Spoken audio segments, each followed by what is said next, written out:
আল্লাহর পক্ষে কিয়ামতের দিন আমরা সাক্ষী হিসাবে দাঁড়াবো।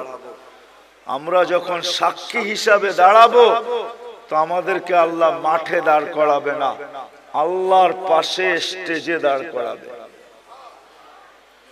কিন্তু সত্য তো এটা, হিসাব কিতাব তো হবে, ঠিক না?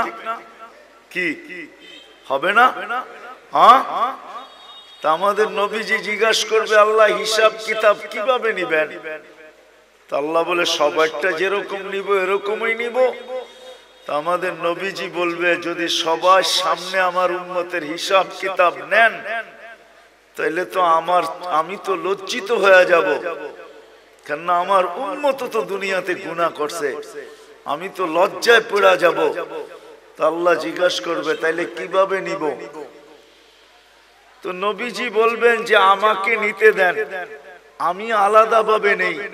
তা আল্লাহ প্রশ্ন করবে আপনাকে যদি নিতে দেই তো আপনিও তো আপনার উম্মতের গুনাহগুলা দেখবেন, তখনও তো আপনার চেহারাটা লজ্জায় ছোট হয়ে যাবে যে তোমরা আমার উম্মত হয়ে এই গুনাহ করলা, তো করলা কি কইরা, ঠিক না? সত্য তো? আল্লাহ জবাব দিবে বন্ধু ওয়াদা আপনার চেহারা আমি লজ্জিত করব না, বিদায় আপনার উম্মতের হিসাব কিতাব নিব আমি বটে, কারো সামনে না, আপনার সামনেও না, আমি পর্দার ভিতরে নিয়ে নিব, আপনাকেও জানতে দিব না, কাউকে জানতে দিব না।